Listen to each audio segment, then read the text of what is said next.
My goal in today's episode is to collapse a lot of time into kind of a freestyle type episode where, I just want to talk about what is top of mind, what am I seeing in the industry, and what am I seeing with clients. Podcast Growth Nation, today for episode number 174, I'm considering this kind of a Freestyle Friday. And all I mean by that is I want to touch on a bunch of different things, but none of them are really enough to do a specific episode on. Or I've done specific episodes on them and I don't want to do another episode on it because it's just an evolution of that. Okay, so I'm just going to get into it. Let's get into it. I hope you're doing well. I hope the podcast is doing well and all of that happy jazz. So Freestyle Friday. Okay, we just started a new group of the Next Level Podcast Accelerator a couple weeks ago. And it's always very interesting because I get to see behind the scenes of 10 people at a time and their podcasts and their goals and what they want to accomplish over the next 90 days. And one of the things that's very clear, not just from that, but from many of the clients I've worked with, and you've heard me say this, but just a friendly reminder, the top of your business has to match the bottom of your business. So just as an example, one of my clients, this is somebody in the Next Level Podcast Accelerator. They have a podcast that's about storytelling and sharing your experiences for motivation and inspiration, and they're very guest heavy. They have a lot of guests on. And they said, we're thinking of maybe having one of the things that we monetize with be a how to be a better guest type thing, whether it's a PDF, an ebook, a course, whatever it is. And I said, I love that, and that has almost nothing to do with what your podcast is about. So I feel like it's going to be very hard for you because, again, one of the reasons people do podcasts is because essentially you can build an audience, and then from that audience you can then monetize. But if the content that's building the audience is not the way that you're going to monetize the audience, there is a misalignment there. So this is just a gentle reminder that if you have a podcast about fitness, you should most likely have fitness products, services, coaching, whatever. If you have a business podcast, you're most likely going to monetize through business in some way, shape, or form. And this is something that I'm seeing more and more often where we want to create a podcast about something, but we want to make money in a completely different way. And it's really, really hard to do that. Now, again, ads, sponsors, affiliates, that's a different conversation. But if you're a service provider creating products, services, coaching, whatever it is, you got to make sure it makes sense, right? Going back to the on-brand episode. If the top of the business and the bottom of the business are not aligned, you're not on brand, and it's going to be really, really hard to succeed, honestly. Because this is what I said to these clients. I said, look, if you're going to step into the podcast space and you're going to be trying to help podcasters, you're going to be up against people like me who have a podcast about podcasts that have 175 episodes. We have a production company that produces 70 podcasts, 70 separate podcasts. So you don't have the same quote unquote credibility. You need to build credibility at the top of your business in order to convert that to the bottom of the business. So that's freestyle point number one. Top of the business has to match the bottom of the business. It just is really hard to win if it's not that. Second thing, one of the reasons I am so big on solo episodes is because you can decide in advance what you want the episode to be about. You can decide in advance what trend you want to hop on. You can decide in advance what the title is going to be, what the thumbnail is going to be. It just gives you more creative freedom. Even if we were to take a step back and say, even for the audio, just the audio only, it still gives you all of that except for the thumbnail, right? The thumbnail that's not the jam for the audio platform. But on YouTube, the reason I'm so big on solo episodes is you can literally see what's working. So you don't really know how many listens your favorite podcast is getting. You don't know unless they tell you. But on YouTube, you can go and you can look and you can see how many views the video has, how many subscribers the channel has, and it can give you a really good idea of what's working and what's not. And I think that's a really good The level of transparency is really good because you can see what's worth testing and what isn't. So not only is it very powerful from a freedom and creativity perspective, you can just test what you want. It's solo, so there's no guess there. That's a piece of it. And you can literally test out stuff that's trending in your space. So if I see that there's a certain thing trending in the podcast space, I can do an episode on that, knowing that other people have done it and it has worked really well. That's not really something I do. That is something that we do a lot for clients. That's like one of the big things is figuring out what's working on YouTube and what's trending and what's viral, and then finding a way to create our own unique version of that. But it's really hard to do that on an audio front because the analytics are different. When you go to Apple and you listen to your favorite podcast, you don't know how many people listen to it. No idea. So it's really easy to lie about that, and a lot of people do. It's far harder to lie about it on YouTube. So that is one of the reasons I like YouTube, is you can see what's working, and then you can see how well what's working translates to you and your audience. That's a big piece of it. And I think there are just more things you can test. So you can split test titles and you can split test thumbnails, and there's just more. I feel like there's more control. That's probably the best way to put it. I've really leaned into, and it hasn't crossed here yet. I haven't put a ton of focus on this podcast, YouTube. Even Next Level University, we haven't put a ton. I mean, we have nice studios, but outside of that, we're overwhelmed with a lot of stuff going on right now, which is a good problem. But as we lean more and more into YouTube, we'll be split testing thumbnails, and we might even get a studio in the next couple of years again. We're going to see. We're going to see what happens, but we'll be testing that a lot more. But video is the future. Video is the future. Now, I'm not going to be the guy who shames you if you don't want to do video. I'm not saying that. I am just trying to provide some of the upsides of doing the video, especially YouTube. So that's kind of the second thought. Third thing, this is a thing that I think we can all take value from. So in the Next Level Podcast Accelerator, the ultimate thought process is we want you to set goals. So we want you to set 3 goals that you're going to be focused on over the 90 days that you're with us. And the thought process is those goals should be specific, they should be measurable, they should be SMART goals. Specific, measurable, attainable, realistic, time-based, right? But that's where a lot of people end up getting stuck. So our first 4 calls are really based on mindset and habits and under self-awareness and all that stuff. But the first 2 calls are really focused on the goals. So there's goals, there's metrics, and there's habits. So think of it this way. The goal is X amount of listens in the next 90 days. Okay? So let's say 10,000 listens in the next 90 days. Awesome. That is the goal. Cool. The metric that you're going to track every day is the number of listens you have. And then the habit is most likely going to be some form of podcast promotion. So for you out there, and I know this might seem elementary or it might seem simple, but I'm telling you, a lot of people get hung up on this because it can get confusing. If you want to get a higher caliber guest on, that's your goal, okay?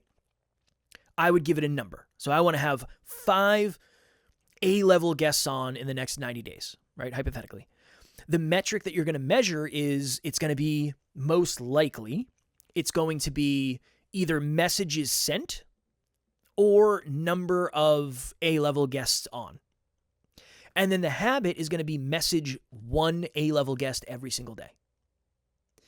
This is why goals in general are hard, because that covers one piece. That doesn't cover the rest. Maybe you want to get on shows. Maybe you want to grow on social media, whatever it is, right? So a goal is something that you want to accomplish. A metric is the measurement of the progress, and the habit is the thing that you got to do every day. So goal you set once, metric you track every day, habit you take action on every day. That is something that we've seen kind of hang people up in the Next Level Podcast Accelerator.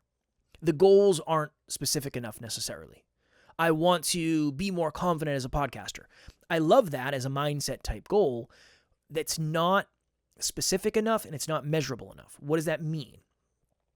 So usually, and I said this to somebody the other day, because they were struggling. They said, I don't really know, like, what should I set for goals? And I said, I would most likely set one under listens. I would set one under other shows. And then I would set one under dollars or number of clients, which is going to lead to dollars. And then you track that. Every day you track your listens as a metric. Every day you can track your dollars earned or the amount of clients you have as a metric. And then every day you can track how many guest spots you've done. And that becomes the roadmap for you to get to where you want to get to. So goals, metrics, and habits are something that behind the scenes, we have a lot of them. Hey, I wanted to give my experience working with Kevin and the rest of the Next Level University team. It has been such a seamless relationship. He is so easy to work with, Kevin, and he gives you all the information you need, but doesn't overwhelm you. He's also meets you where you're at. So whatever you want to do, he'll make it work. And it's just, there's no stress, there's no drama. And everybody else that I've worked with has been patient with me because I am not technologically savvy. So they've been helpful and patient and just encouraging. And it's just been a fantastic experience. I highly, highly recommend working with them. I track listens every day. I look at the bank account every day. Alan tracks the number of dollars in the bank account, expenses, all that stuff. That gets tracked every day. Those are all metrics. But those metrics are based on specific goals, right? And then the habits in order to change or get closer to the goal is based on the goal. So for you out there, my question is, are you aligned on those?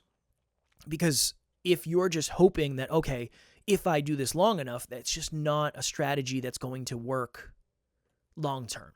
It just isn't. Again, we are huge on consistency, right? Huge, but consistency is not a strategy anymore. That is just par for the course. Right? That is just par for the course. You're gonna have to do this for a long period of time, but we got to be more strategic about it. Essentially, is what I'm trying to say here.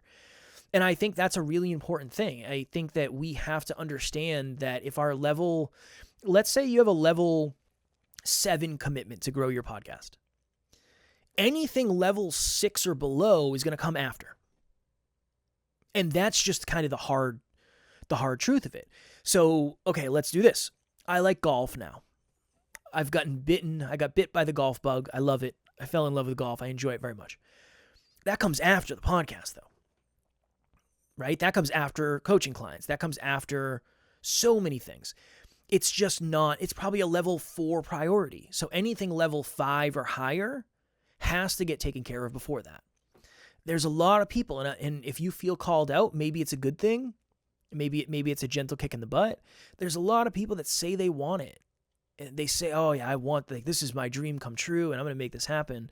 But you're going and doing level 5 stuff over this thing that you're trying to convince yourself that is a level 10. I get asked all the time when I go on other podcasts, how do you guys do it without missing an episode? It's not an option. It's my 10. Outside of my wife, right? Obviously, if something happens to my wife, I'm going to be there, right? Outside of my wife, though, it is the most important thing. It is the most important thing. It's not even an option. I can't miss because it is ahead of everything else. Oh, I want to go on a trip. Awesome. And in order to go on that trip, I have to make sure that we have however many episodes scheduled to be recorded so that way we can make it through the trip. Alan is traveling this weekend. I'm traveling next weekend. And then a couple days that week. And then I'm going to Toronto the month after. All of that is with the understanding that we have to find a way to make sure that we get all of those episodes pre-recorded, or I'm recording when I'm on the road, either one, right? But that's because the podcast is the level 10 priority. We don't miss. As we've gotten more clients, very honestly, it's been hard because when somebody is paying you X amount of dollars per month or X amount of dollars per coaching call, they do become the priority. And the podcast kind of takes a little bit of a backseat. Now, again, we still do an episode every day and we never miss, but not every episode is a 45-minute, deep, well-thought-out conversation like we would like. Because we're in the season where money is a big priority because we're working on very specific goals to grow the business. and what that will create for the podcast and the community. So, long story long on that. If you say you want it at level 8, anything level 7 or less is most likely going to have to come after. Unfortunately. My wife bought me tickets to a concert one time, and it ended up falling on a night where we had group coaching, and group coaching took precedent. I didn't go to the concert because group coaching took precedent. Group coaching was higher than me going to this concert, right? Not saying that's what you have to sign up for. I'm not saying you have to sign up for exactly what I signed up for. I'm not saying any of that. But that awareness. If you say it's a level 8, but you treat it like it's a level 2, you're not going to win. In anything, right? In anything. You have a relationship and you say, oh yeah, this is my person, but you give level 2 effort, there's no way that's going to work. Nothing is going to work like that. So that's kind of maybe the final thought here. Your consistency is not a strong enough differentiator at this point. I mean, the name of your podcast, yeah, there are certain things that are going to help you for sure, but it really is the level of commitment. It's the level of commitment. Do you actually show up to the level of commitment that you have convinced yourself you show up as? That. And if the answer is yes, strong work. If the answer is no, either something needs to change, the goal needs to change, or maybe the level of success that you wanted with this isn't actually the level of success you wanted. That's okay. I know some podcasters that have no goal of monetizing. They don't really care. They just enjoy it. They want to have cool conversations. They don't really care about money. Awesome, right? So their level of commitment is just a little bit different. It doesn't have to be as high. They're okay with missing episodes. Doesn't have to be as high. Understandable. All right, understandable. If you're trying to be a fitness competitor, you're going to have to go to the gym more often than somebody who just goes to feel good. It's a different journey. So I would say those are probably the biggest things jumping off the page. Yeah, I would say that. I think last week's episode episode 171 probably ruffled some feathers, whatever the saying is. Having guests lined up for the next 6 months means nothing. I'm still seeing that as it's almost like it is a misguided certainty. It's like that means we're doing something right. Not necessarily. No, it doesn't. It doesn't necessarily mean you're... Okay, this is a good example.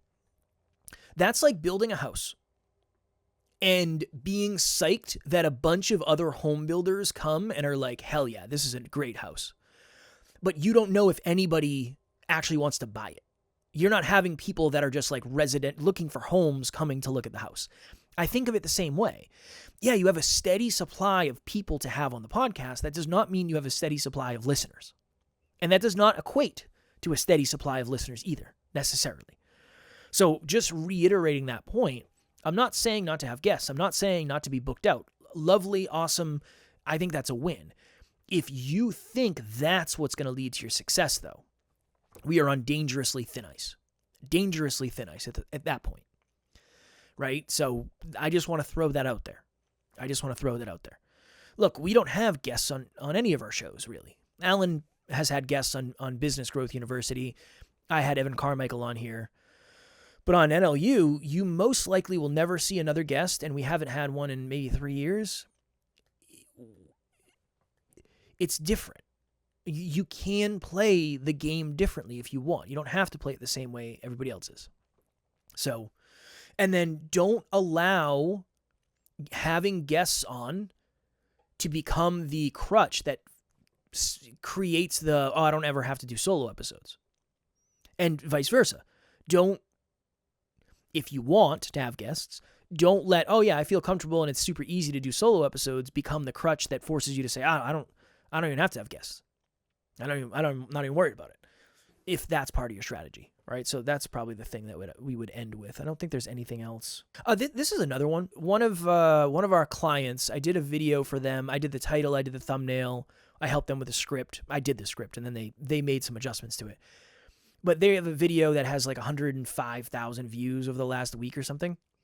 And even when you look at that, so let's say it's 105,000 views, And I think it might have gotten like 1,000 new subscribers. Again, this is YouTube specific. But even if you think of that number, so let's just say it's 100,000 to 1,000. That is 1%. That is a 1% conversion from somebody who found the video, watched the video, to then subscribed. That is a 1% conversion. So even channels that are crushing it, I still see a lot of them questioning, like, why is the conversion not higher, or is this normal, or whatever it is. And it's like, that is partially because it's the industry standard. Now, are there things you can do to increase that? Yeah, but that just kind of is the industry standard. So if you're out there and you're wondering why isn't blank working, it might be working at the average rate. It just seems like you're behind. So that's another thing. As I work with clients that are bigger and bigger, the principle still applies. Now, the numbers are bigger, potentially, right? But the principle still applies. If it's a 1% conversion rate, that means if 10 people listen, one person reaches out. If 100 people listen, 10 people reach out. If 1,000 people listen, 100 people reach out. Like, that is kind of the conversion. That's the thought process. But it's not really a you issue, most likely. It's most likely just kind of the industry standard. So that's so what I mean by that is you don't know what to compare to. So let's say, and this doesn't happen anymore because everybody streams, but I'm 36. I remember what it was like to go to the store and buy a CD.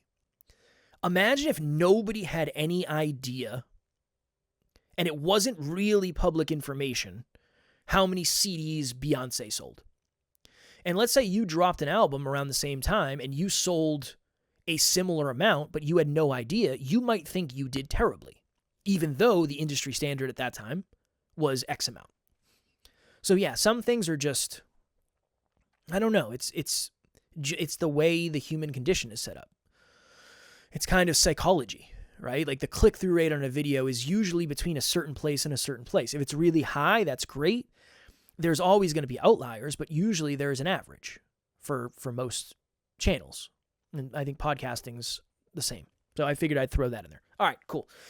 All right, if you want to do like a one-on-one freestyle type conversation, we can do that as a podcast breakthrough session if that's valuable. I'll have my link below for a free 30-minute podcast breakthrough session. Any questions you got, we can look at your analytics, we can look at your titles, we can do whatever. I'm happy to jam on anything that I feel like we can improve together. So I'll have the link in the show notes below for that. Podcast Growth Nation, a daily Facebook group, totally private. It's private so you can be you, not because we necessarily want to keep people out, but we'll have the link in the show notes for that as well. I hope that you are learning your own lessons. Now, maybe they're not the same perspective I have, or maybe they're not coming from the same sources or whatever, but I hope as a podcaster, as a speaker, as an interviewer, as an interviewee, as whatever, a business owner is what you are at the end of the day.